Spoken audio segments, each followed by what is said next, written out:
Hai semua, selamat datang di Rosnita Channel, tempat berbagi pengalaman dan edukasi. Bergabunglah bersama kami.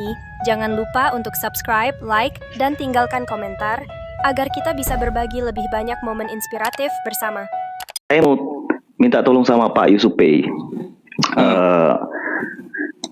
Bisa baca ini nggak ya, buka Al-Ahzab 55. Bentar. Al-Ahzab 55 atau 57 gitu, coba. Kenapa? Maksudnya apa itu? Al-Ahzab 55.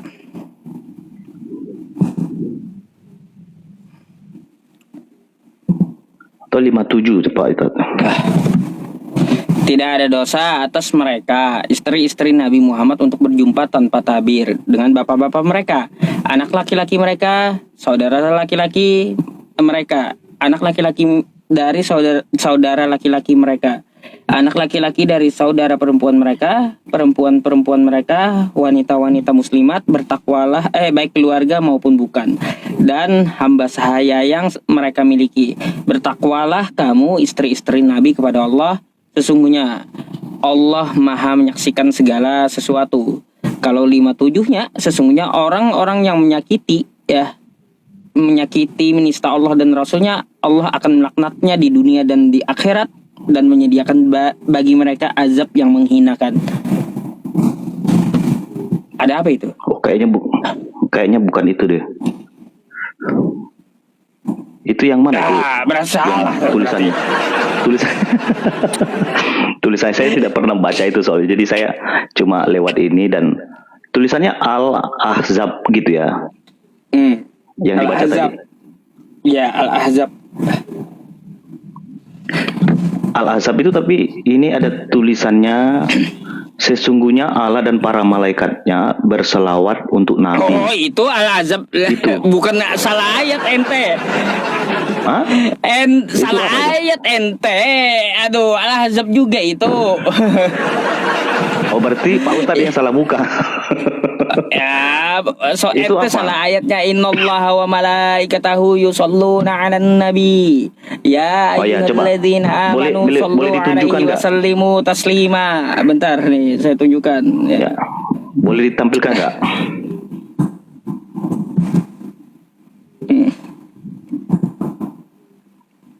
Bentar ya. Aduh.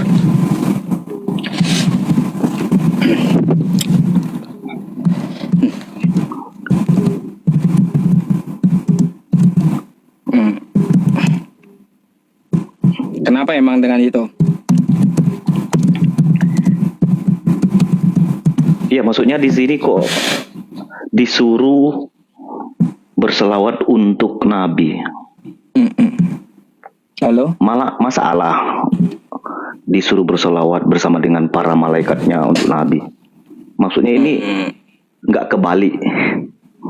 Oh, nggak kebalik. Ya, baik kayak gini. Saya kasih contoh. Tadi- Pak Pendeta Eker Tunjukkan lah. aja dulu ayatnya. Oh, tunjukkan aja dulu. Bentar. Tadi belum. Bentar. Supaya yang lain juga lihat ya.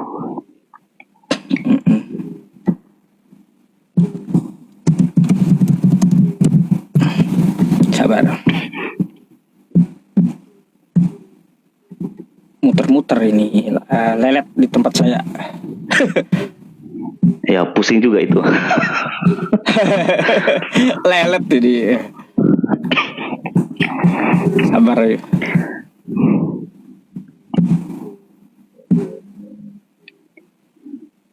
Sabar ya teman-teman. Enggak mau kebuka dari tadi nih. Lama kali laptop saya. Takut ini sama. Al-Ahzab 56 itu. Ya, Nih. Innallaha wa malaikatahu yusholluna 'alan nabi. Ya ayyuhalladzina amanu shollu 'alaihi wa sallimu taslima. Kenapa dengan ini? Sesungguhnya Allah dan para malaikat bersalawat untuk Nabi. Wahai orang-orang yang beriman, bersolawatlah kamu untuk Nabi dan ucapkanlah salam dengan penuh penghormatan kepadanya. Apa? Di situ Masalahnya apa? di situ Allah sama malaikatnya disuruh berselawat. Ini dalam Nggak ada. kapasitas apa? Maksudnya untuk kepentingan apa gitu ya? Nggak ada. Apakah Allah itu seolah-olah diperintah bersolawat. memperlihatkan di situ Muhammad lebih tinggi daripada Allah dan malaikatnya sehingga disuruh untuk bersalawat begitu? Baik. Mestinya kan ayat itu dari bawah. Orang misalnya kalau di Kristen manusia menyembah kepada Tuhan. Tapi ini malah dari atas berselawat kepada Nabi. Nah, maksudnya Baik. seperti apa? Oke, kita ya peragakan. Saya seorang bos di sebuah perusahaan, pemilik perusahaan, kan gitu. Saya seorang bos. Oke. Pak Pendeta Eker adalah karyawan saya. Oke? Karena Pak Pendeta Eker ini bagus kerjanya, dapat prospek atau proyek yang gede yang menguntungkan perusahaan saya, maka saya akan memuji Pendeta Eker Saugo. Mantap, mantap. Lalu saya suruh karyawan lain juga. Ayo, kita puji Pendeta Eker gitu. Kita puji karena kinerjanya yang bagus. Apakah saya yang bos berarti turun jadi karyawan? Kan enggak. Kan gitu. Saya yang bos enggak turun jadi karyawan, enggak berubah statusnya gitu. Sama tuh ketika Allah bersolawat kepada Nabi. Allah memberikan keberkatannya, ya, rahmatnya kepada keberkahan kepada Rasulullah Sallallahu Alaihi Wasallam. Gitu. Bukan berarti ketika saya puji Anda jadi bos perusahaan, kagak juga. Kan gitu. Saya bos perusahaannya, tapi kinerja Anda bagus. Lalu saya puji karena kinerja Anda bagus. Pak Pendeta Eker bagus ya, kerjamu. Hai karyawan yang lain, mari kita puji Pak Pendeta Eker ya, karena dia kerjanya bagus. Gitu. Apakah menurunkan status saya jadi bos? Kan kagak. Gitu ya teman-teman. Baru ngerti. Kalau menggambarkan itu nampaknya belum pas untuk diterima gitu ya. Karena kita sedang berbicara soal Allah yang maha tinggi. Misalnya kalau Allah SWT yang lebih mulia, lebih tinggi, lebih kudus, masa bisa berselawat untuk manusia yang dia ciptakan begitu ya. Kalau perusahaan punya bos melihat karyawan atau stafnya atau asistennya punya kinerja bagus, itu biasa. Tapi itu kan cuma pujian dalam arti memuji karena kinerjanya. Ya kan. Tetapi ini kita sedang bicara soal Allah yang dipercayai oleh orang Muslim, Allah yang sangat tinggi, sangat misalnya dianggap mulia, bisa bersolawat untuk Nabi, bahkan mengajak semua orang untuk bersolawat untuk Nabi itu. Kan sesuatu yang mengganjal jadinya kalau seperti itu. Mestinya enggak mengganjal. Terus dari bawah ke atas begitu.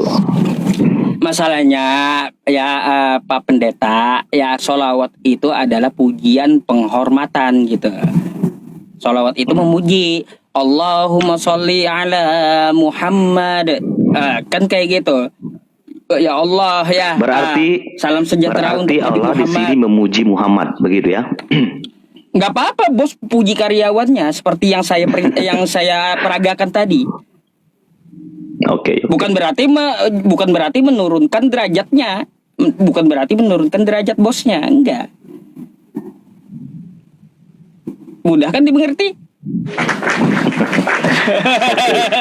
Ya, walaupun itu secara argumentasi tidak bisa saya terima, tapi merupakan agaknya sulit untuk saya terima soal itu karena tidak pernah misalnya Allah sendiri yang bersolawat. Sebetulnya bersolawat itu pengertiannya hanya sebatas pujian penghormatan dalam pengertian apa? Misalnya kita kan kalau memuji orang, misalnya dalam karyawan ya, memuji karena kinerjanya, ya biasa gitu ya. Nah, bersolawat di dalam Islam itu seperti apa? Supaya kita bisa mengartikan waktu Allah bilang bersolawat untuk Nabi itu bisa diartikan seperti itu. Ya, hanya pemberkatan dan pujian gitu, nggak lebih. Bukan penyembahan. Gitu. Oh, cuma sekedar pujian begitu ya? Karena apa? Ya kita rasa syukur kepada Allah melalui Nabi Muhammad, kita mendapatkan iman Islam kayak gitu, Pak Pendeta. Ya, kalau begitu artinya misalnya gini ya. Kalau kami percaya bahwa Allah menjadi manusia, itu tidak melawan logika loh, karena itu juga bisa diterima. Baik. Misalnya kalau Pak Ustadz argumentasinya begitu loh. Kalau seandainya Pak Ustadz bilang waktu Allah dan para malaikatnya berselawat untuk Nabi itu bisa diterima, kenapa waktu kami bicara soal Allah jadi manusia, di pihak Muslim juga tidak terima itu? Padahal kalau kita bicara soal Allah, ya dia berkuasa, justru itu sesuatu yang sangat mudah untuk diterima baik secara akal dan iman. Tapi kalau kita bicara soal Allah bersolawat untuk Nabi, mengajak orang lain untuk itu perlu dipertanyakan gitu. Baik. Jadi begini, saya perlu menjawab apa yang ente tanyakan tadi gitu ya, tentang permasalahan solawat. Saya rasa tuh udah jelas gitu, udah jelas Pak Pendeta ya. Terus yang kedua tadi apa tadi? Oke, berarti maksudnya maksud dari ayat itu hanya sekedar pujian ya, cuma penghormatan biasa ya. Berarti kesimpulannya Tuhan kata Anda Tuhan menjadi manusia, enggak sama. Coba kita berpikir. Kita sebagai manusia, Anda manusia ya? Anda manusia, saya manusia, betul? Sama ya, kita manusia, meskipun beda agama. Kalau kita makan di restoran, satu meja makan nasi, itu pantas gak kita makan nasi? Maksudnya gimana? Kalau kita makan nasi berdua di restoran, pantas nggak?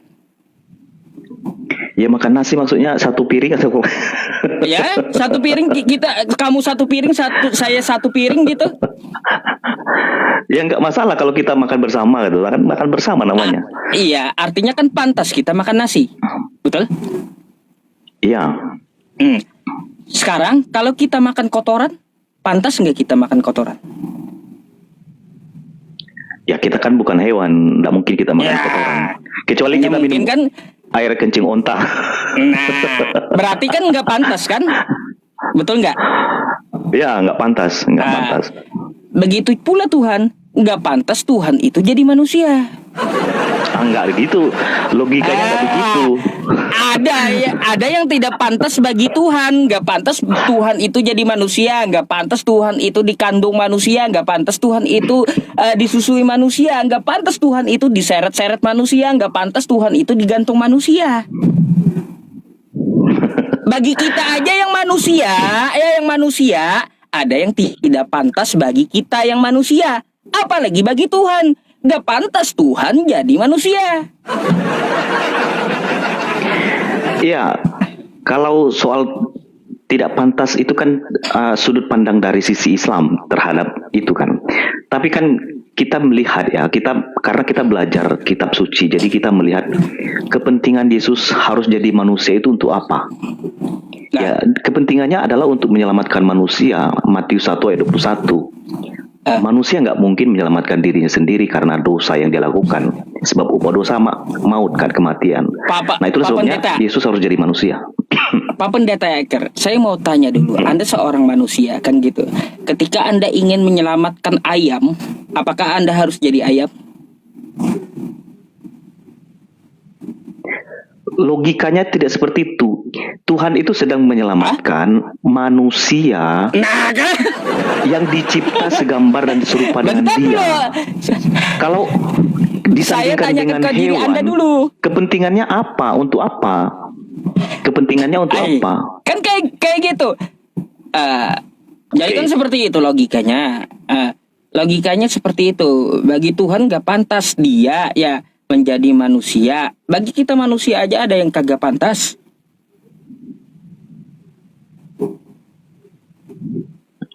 Ya, lanjut. Gimana?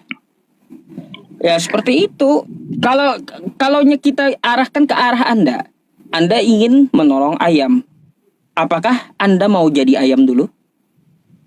Mau nggak Anda jadi ayam? Kepentingan Jawab saya dulu, harus Pak jadi ayam Pendeta. untuk apa? Kepentingannya Mau untuk apa? Mau menolong ayam. Sekarang gini. Eh, Sekarang gini ya. Kita ini kan sedang bicara soal manusia yang dimana manusia itu sudah dicipta segambar dan serupa dengan Allah, ya kan? Manusia itu punya tubuh, jiwa dan roh. Nah, kalau manusia yang sudah berdosa itu tidak diselamatkan, dia akan mati di dalam dosanya. Itulah sebabnya dia harus ada penebus, juru selamat. Nah, kalau Pak Yusuf bilang kalau Anda mau menyelamatkan ayam, apakah Anda harus jadi ayam? Itu logikanya gimana? Nah, Kepentingan karena kan saya untuk menyelamatkan ayam dari apa? kata Anda tadi kan Tuhan ya ingin menebus dosa manusia, maka dia harus jadi manusia. Kan kata Anda gitu. Ya, karena kepentingannya mau menyelamatkan manusia. Kan karena kepentingannya untuk mau menebus dosa manusia, kan kayak gitu. Nah, sekarang Iya. ya Anda mau nggak jadi ayam? Kepentingannya untuk menolong ayam. Logikanya Pak Yusuf itu apa? Nggak bisa Nggak begitu. mungkin. Saya yakin Pak Pendeta Eker nggak bakal mau jadi ayam, kan gitu. Saya yakin nggak bakal mau. Begitu pula Tuhan Pak Pendeta Eker nggak bakal mau dia jadi manusia, nggak bakal mau. Jadi gini, Pak Itu Ustadz ya. logikanya. Sekarang gini ya, ini bukan soal saya mau atau tidak, tetapi di dalam Alkitab itu sudah jelas ya, di mana kita percaya bahwa Allah itu menjadi manusia, dan itu sudah terjadi dan kita imani itu. Lalu untuk apa Yesus datang dan menjadi manusia? Itu kan yang perlu mestinya Pak Yusuf harus ketahui gitu loh. Karena kan manusia sudah jatuh dalam dosa, yang sudah berdosa ini nggak mungkin bisa menyelamatkan dirinya sendiri. Itu sama seperti orang masuk dalam lumpur dan dia tidak mungkin bisa keluar dari lumpur itu dengan usahanya sendiri. Dia butuh juru selamat, dia butuh pertolongan. Nah, itulah sebabnya Yesus datang. Ya, Yesus datang untuk menyelamatkan manusia yang berdosa itu. Karena kalau tidak, manusia akan mati dalam dosanya. Nah, kalau saya seperti tadi, saya mau jadi ayam untuk menyelamatkan ayam, untuk apa? Kan nggak ada mungkin. tujuannya. Ada tujuannya. Lah kan yang penting kan ada tujuannya apa? Kan kepentingannya jadi ayam, kan menolong ayam. Apakah kita mau menolong ayam harus jadi ayam dulu? Kan enggak. Begitu pula Tuhan kalau mau menolong manusia, Bapak Pendeta ya, kalau mau menolong manusia, Tuhan itu gak perlu dia jadi manusia. Maksudnya kayak gitu. Iya. Tapi itu cara yang dipakai Allah untuk menyelamatkan manusia yang kami imani. Itu cara yang dipakai Allah untuk menyelamatkan manusia. Dan itu tidak bisa dibantah walaupun Pak Yusuf Pei tidak mau terima itu. Itu sama seperti kayak waktu saya suruh kutip ayat tadi. Gak mungkin lah masa Allah yang sangat agung, sangat kudus mau bersolawat untuk manusia yang sudah dicipta. Kan aneh juga itu. Dan itu perlu dipertanyakan. Nah, kalau itu sulit, ya nggak ketemu. Nggak ketemu. Kalau itu kan udah saya jawab tadi, gampang jawabannya itu. Saya Atau malu-malu saya Pak Ustadz memang ini? kata Allah Subhanahu wa taala berikan perumpamaan ya teman-teman agar dia mengerti kan gitu. Ya, kalau saya bicara pakai bahasa Arab, oh dalil melulu nggak ngerti nanti. Ya, apa pendetanya. Jadi saya analogikan, saya Oh, kasih tidak apa-apa. perumpamaan. Kan gitu. kita bisa diskusi, kita bisa bahas itu. Artinya dari ayat yang saya minta dijelaskan tadi, kesimpulan sementaranya adalah eh, Allah SWT memuji atau bersolawat untuk nabinya bersama dengan malaikatnya. Itu kan kesimpulannya. Kesimpulan. Oke. Masih boleh bertanya Pak Ustadz ini? Ada juga pertanyaan soal itu. Atau Pak Ustadz mau Silakan. bertanya sama saya? Oh, kalau saya mau bertanya boleh ya. Ya, setelah itu nanti gantian aja, enggak apa-apa. Saya mau nanya tentang masalah ini teman-teman ya. Yang bikin saya bingung itu, bentar dulu. Anda memahami kekristenan Tritunggal gitu ya? Iya. Oke, berarti Tritunggal. Baik, coba Anda buka Anda buka Lukas 2 nomor 11 coba.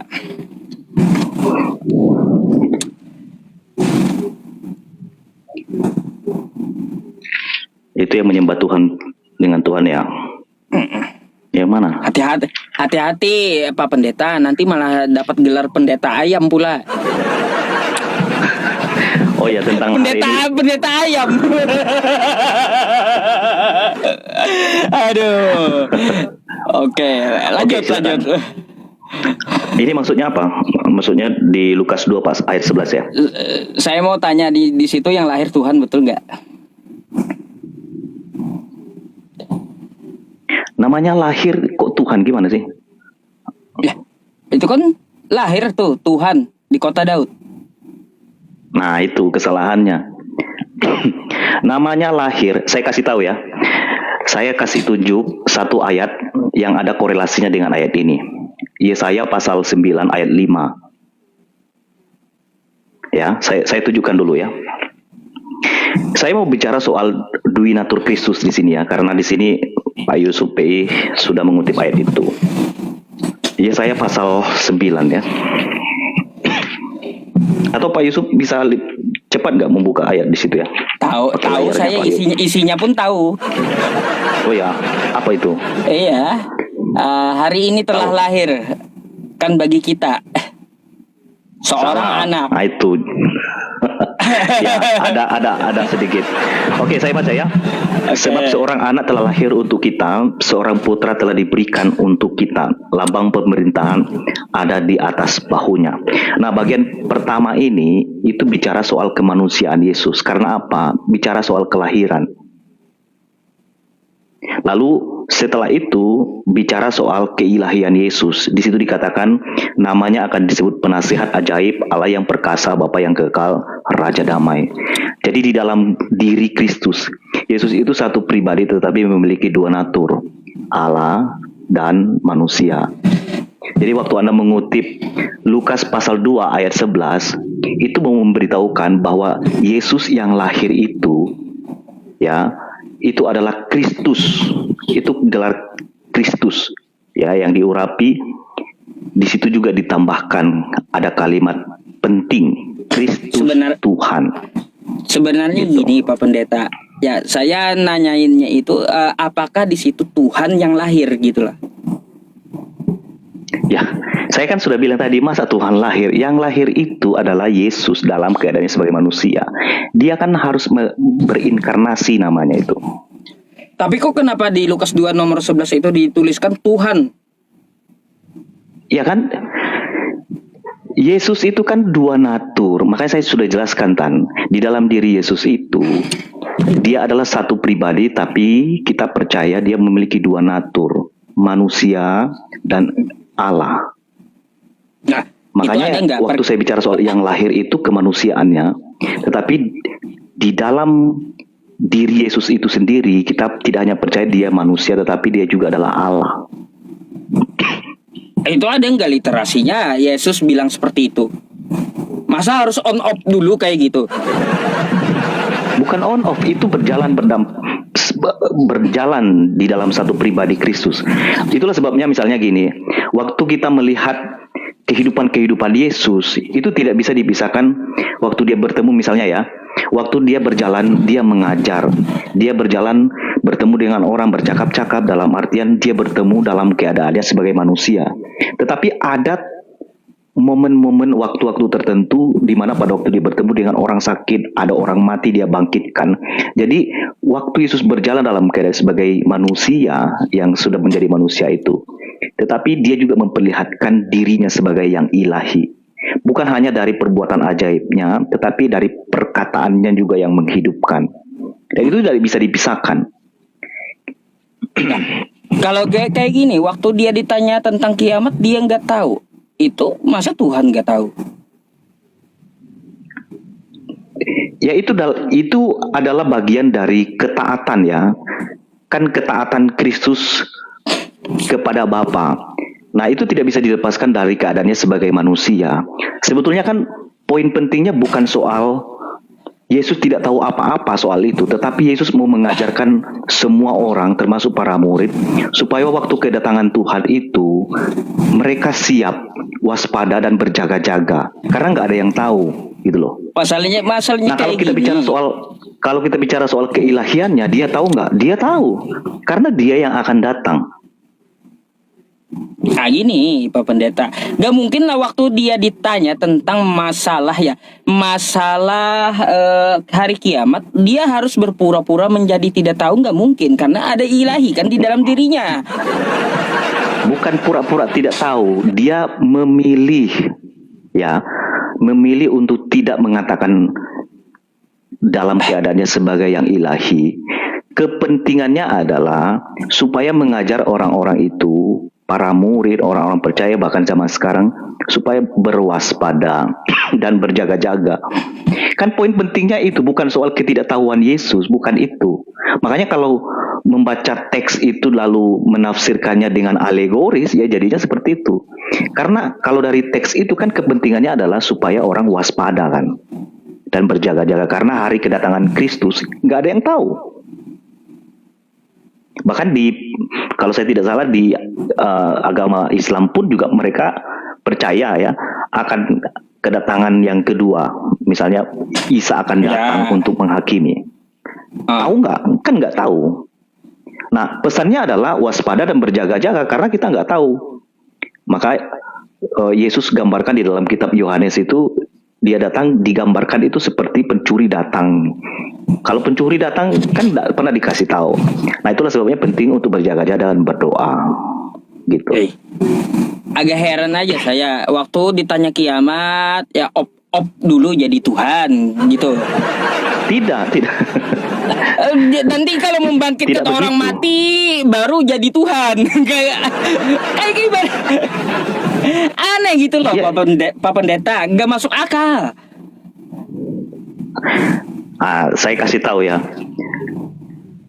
Ini kan kita sedang berbicara soal Allah gitu ya. Kita percaya Yesus itu adalah Allah gitu. Kalau Anda menuntut semua harus sesuai dengan logika Anda, kita sedang berbicara memahami Allah di sini. Tetapi dalam artian begini, bukan berarti semua yang saya katakan itu tidak bisa diterima oleh akal. Ya, bukan berarti tidak bisa diterima oleh akal. Kita sedang membicarakan soal, kalau kami sebut itu keunikan Kristus. Yesus itu memiliki dua natur, dia manusia dan sekaligus juga adalah Allah. Dan itu ada banyak sekali ayatnya. Dan kalau Pak Ustadz bilang ini nggak masuk di logika, nggak masuk di akal, ya bukan tidak masuk di akal sebetulnya ya. Itu juga melampaui akal. Ya kayak gimana? Kalau nggak masuk di akal kan susah diimani. Ngapain diimani? Betul nggak? Ya kan kalau kita di dalam kekristenan kita percaya, kita untuk mengenal Allah kita perlu akal budi kan. Kita juga perlu pengalaman empiris. Tapi tidak hanya itu, ada iman yang melampaui semua itu. Ya kan? Jadi kita tidak, emang di dalam agama Islam tidak pakai sarana misalnya iman ya. Kalau kita di dalam kekristenan, kita percaya akal kita juga terbatas walaupun Tuhan ciptakan akal budi kita ya. Ya, tapi itu tetap terbatas dan kita tidak bisa memahami Allah dengan keterbatasan kita. Waduh, berat ya. Berat. Ya itulah, pusing saya. Ya apa penjelasannya bingung. Ya bukan bingung, itu karena Pak Yusuf P itu sudah terkonsep ya, makanya kalau mau belajar itu seperti gelas ya, dituang airnya ya, belajar dan terus belajar, jangan menutup, ya nggak akan mengerti. Oke, saya boleh tanya ya? Boleh. Saya beberapa waktu lalu itu baca satu surat. Saya tidak tahu ini benar apa enggak. Surat Muhammad namanya. Surat Muhammad ayat 15 ya. Surat Muhammad ayat 15. Di agama Islam itu boleh nggak minum minuman keras? Nggak boleh. Tidak boleh ya. Itu berarti haram. Haram. Oke. Tapi di surat Muhammad ayat 15 itu kok nanti di surga boleh minum minuman keras? Ya, bukan minuman keras itu. Maksudnya gimana? Ya, kamar itu kan artinya apa? Kamar yang dia di surga itu tidak memabukkan. Bukan kayak kamar dunia. Oh, bedanya di mana? Dia dapat materinya dari mana? Materi kan kalau di surga kan materi nggak perlu ditanya, apapun yang kita kehendaki ada. Gitu.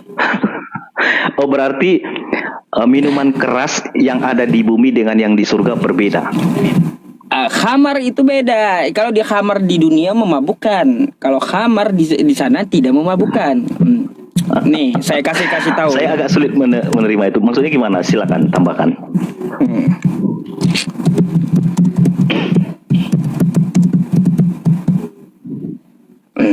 Nih. Coba Anda buka Quran surah As-Saffat ayat 47. Wah, saya tidak tahu bukanya. Silakan buka Pak Ustadz ya. Boleh ditampilkan lah. Atau dibaca. Nih ya, tentang khamar di surga ya. Bentar. Ya. Bentar, saya cari dulu surahnya. As-Saffat. As-Saffat. As-Saffat. As-Saffat.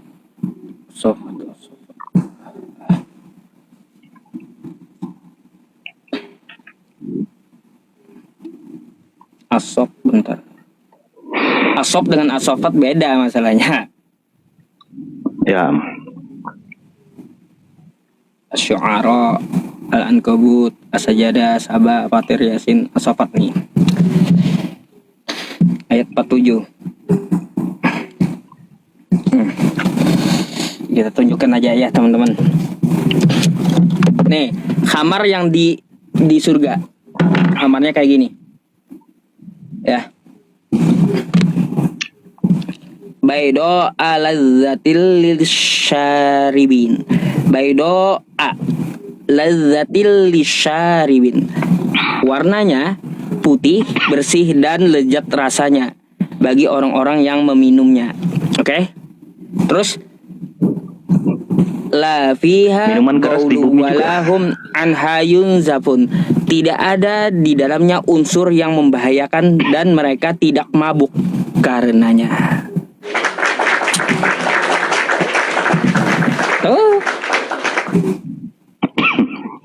Ya, maksudnya gini. Tidak mabuk.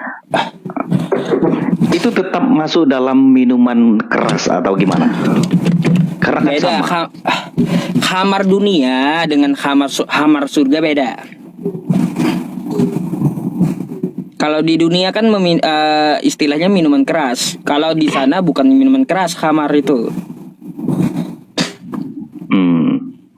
Gitu. Jangan disamain dunia dengan surga, beda.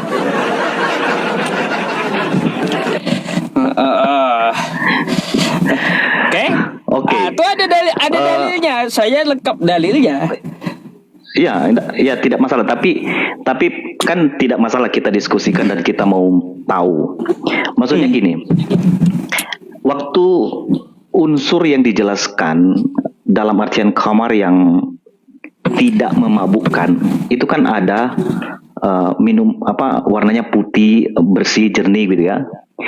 Di minuman keras di sekarang pun itu mirip.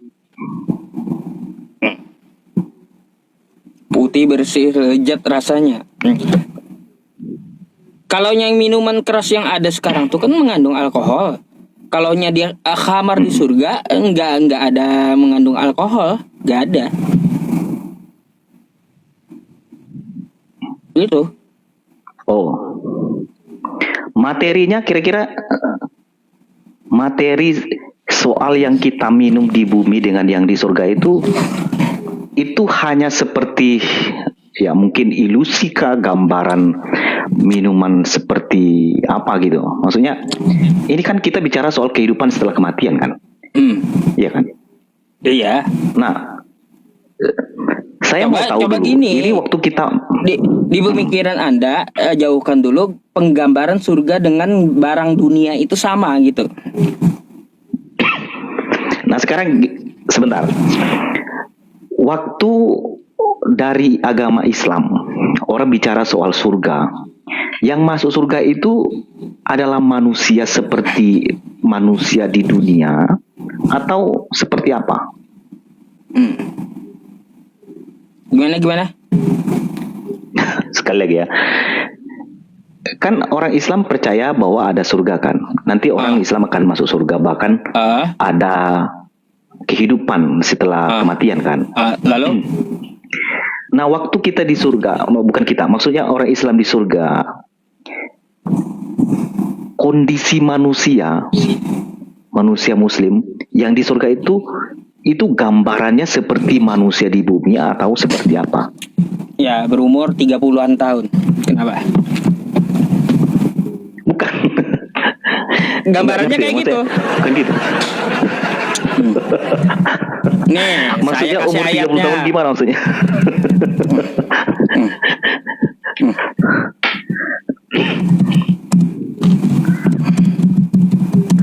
Misalnya gini ya, kalau di dalam kekristenan kan, kita percaya bahwa nanti kita akan diubahkan gitu, kita akan memiliki tubuh kemuliaan. Nah, tubuh itu beda dengan materi sekarang ini.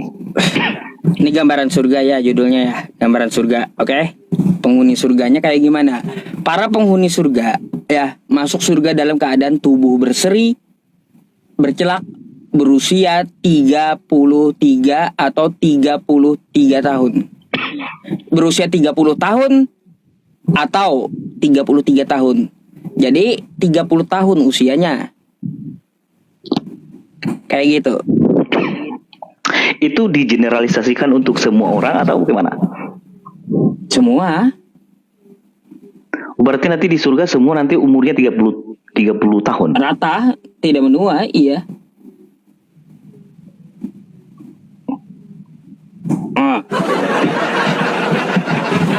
Nggak ada nenek di sana, Pak Pendeta. Semua muda ya, dikasih jasad yang muda. Kita semua ada dalilnya, kan kayak gitu. Nggak sembarangan, bukan kayak Casper, Pak Pendeta. Di sana secara apa? Secara hidup secara roh, lalu menyembah aja Casper itu. Iya. Lalu gimana Pak Ustadz mau menjelaskan soal yang meninggal itu misalnya ya belum berusia 30 tahun atau sudah lewat usianya? Atau mau lewat atau tidak, nanti tetap dikasih raga ya, jasad surgawi itu yang usianya 30 tahun gitu. Intinya kayak gitu. Oh, jadi baik yang belum maupun yang sudah lewat, nanti kalau sudah di surga semua 30 tahun. Oh. Agak lucu juga. Ya bagi Anda. Oke. Ya. Ya kan ini kan cuma diskusi, tapi saya bisa mengerti maksudnya penjelasan Pak Yusuf P. itu dari sisi apa, dan saya bisa tahu. Jadi nanti di surga semuanya berusia 30 tahun. Ya, Yang menghitung itu siapa, Pak? ya Allah Subhanahu wa taala lah. Gimana? Siapa yang menciptakan lah yang menghitung. Kayak gimana sih? Nanti gak ada yang protes ini. Saya kan sudah 35, Pak, atau 40. Gak ada begitu. Gak seperti dunia. Oke. Oke. Oke. Ya berarti di surga tetap ada minuman khamar itu ya. Tetap ada minuman khamar itu. Cuma kualitasnya beda. Ya. Kualitasnya beda. Atau kalau saya boleh pikir begini. Untuk minuman itu kepentingannya apa ya? Minuman apa? Khamar tadi. Khamar tadi Untuk ya. supaya tetap kuatkah atau tetap dalam keadaan bugar, sehat dalam misalnya apa? Lah, kalau kita minum di sana kita menikmati rasanya. Bukan untuk Ya itu sama dengan misalnya gini. Kalau saya kontraskan lebih tidak masuk akal lagi misalnya sama surganya Pak Ustadz.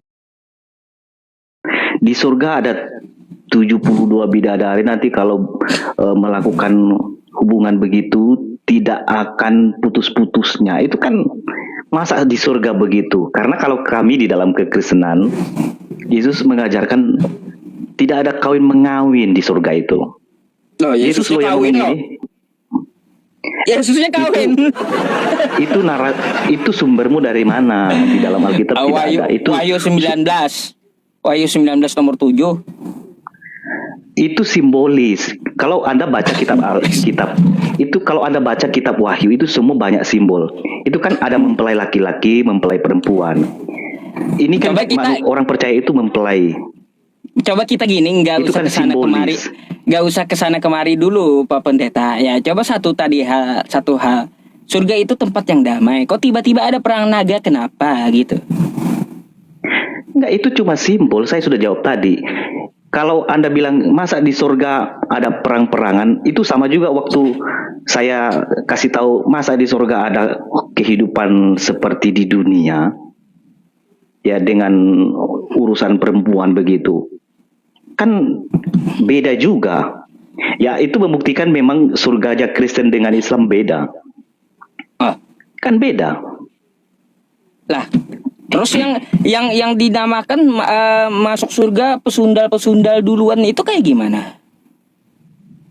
Ya kita kan sekarang gini. Pak Ustadz yakin nggak masuk surga? Bentar dulu. Saya nggak ngerti. Iya, nggak ngerti saya. Saya mau tanya, kenapa pesundal itu lebih dulu gitu dimasukkan ke surga? Ayatnya di mana? Nah, Matius 21:31. Coba baca aja Pak. Di mana tadi? Nanti kita lanjut tadi ya. Menarik juga soal itu tadi. Matius berapa? Bentar, Matius 21:31.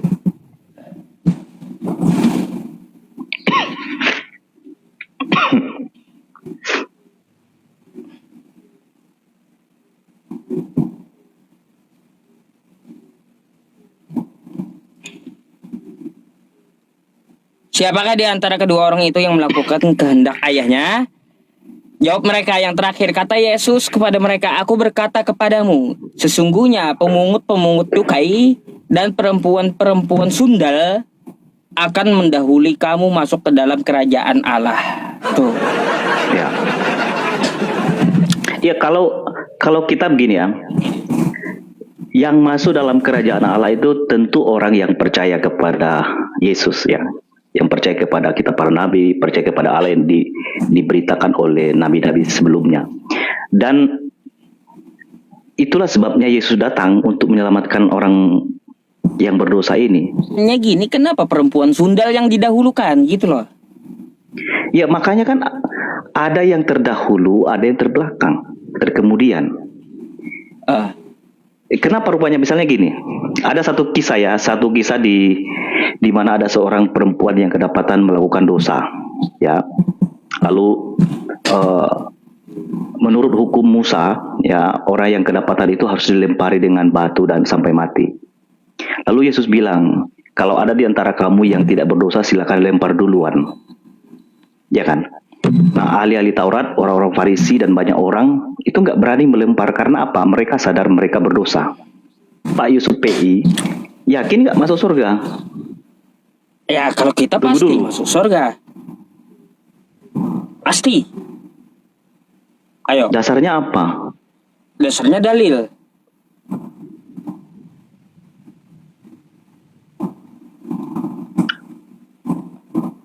Misalnya nih, ya, misalnya, gambarkan bahwa semua manusia kan berdosa kan, Oke. ya kan? Pak Yusuf sadar nggak bahwa Pak Yusuf itu adalah orang yang berdosa atau pasti ada dosanya? Sadar. Sama dengan saya, Ya. saya. Tapi bedanya kita, Pak. Saya orang berdosa tapi punya juru selamat. Namanya Yesus Kristus. Ya. Dan itulah sebabnya kalau saya yakin saya pasti akan mendapat hidup yang kekal karena ada Tuhan Yesus. Pak Nah, bedanya Pendeta. dengan Pak Yusuf PI tidak. Pak Pendeta. Nah, sebentar. Nah, waktu Oke. Pak Yusuf PI, kenapa yang berdosa duluan masuk? Ya kan? Itu kan yang punya surga siapa? Atau ginilah, hidup kita ini kan nggak ada yang tahu. Ada yang baru lahir, belum lama hidup langsung mati, ya kan? Ada juga yang sudah lama hidup tapi nggak mati-mati. Itu sebetulnya kesempatan untuk bertobat, gitu kan? Jadi sebetulnya tidak mempersoalkan karena dosa yang dia lakukan, tapi dia itu sudah punya juru selamat atau tidak.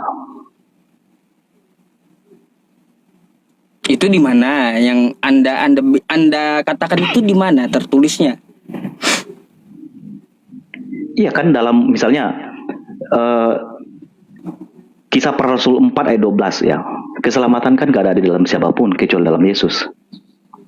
Dan Yohanes pasal 10 ayat 28, Yesus berkata, aku memberi hidup yang kekal kepada mereka dan tidak seorang pun merebut mereka dari tanganku kan.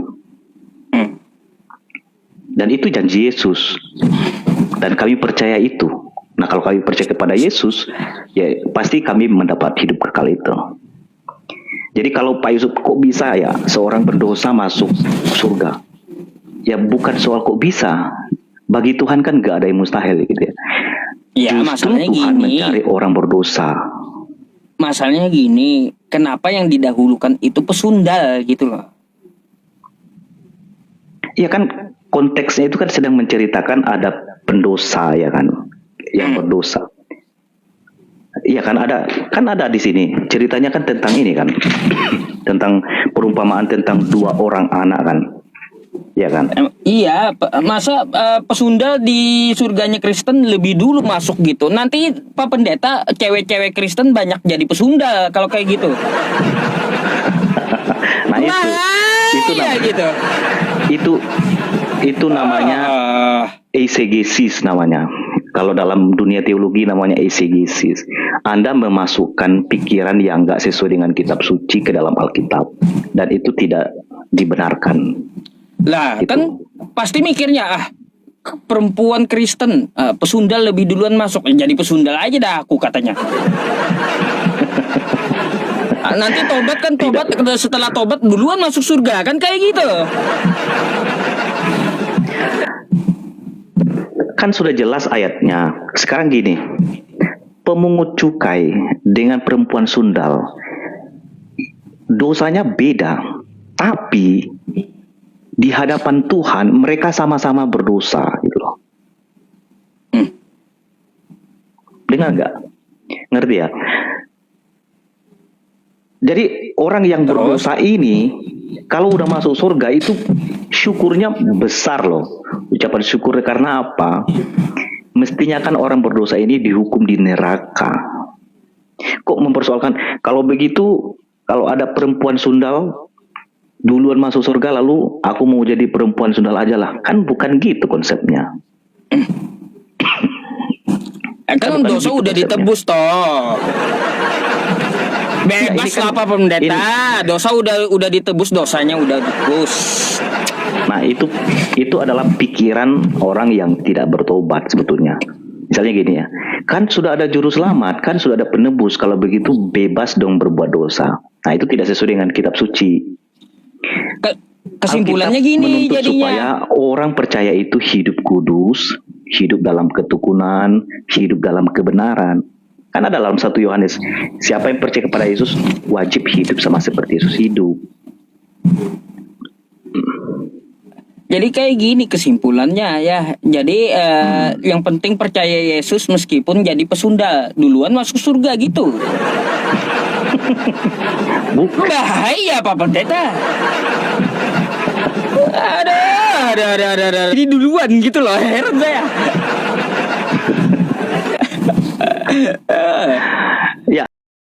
Ia dikandung dari Roh Kenapa Kudus. bisa? Ya banyak sekali ayatnya. Yesus kan dikandung dari Roh Kudus. Itu anak banyak bayi, ayatnya. anak bayi itu kenapa dosanya?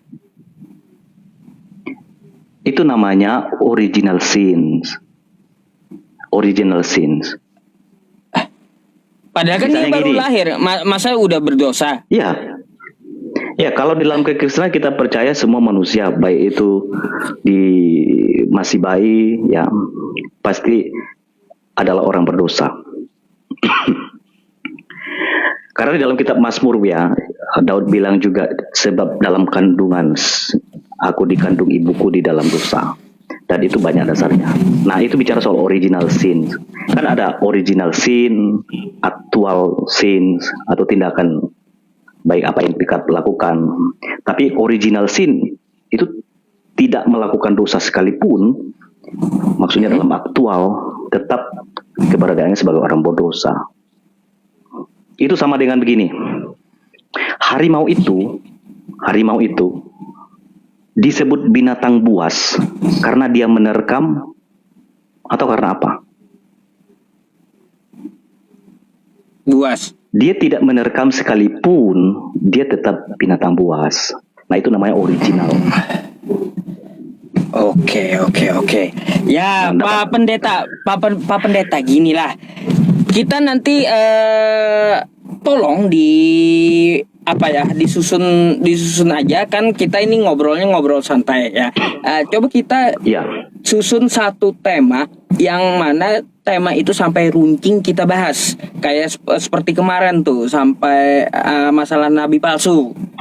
Nah kayak gitu tuh seru, jadi nggak kemana-mana gitu kita.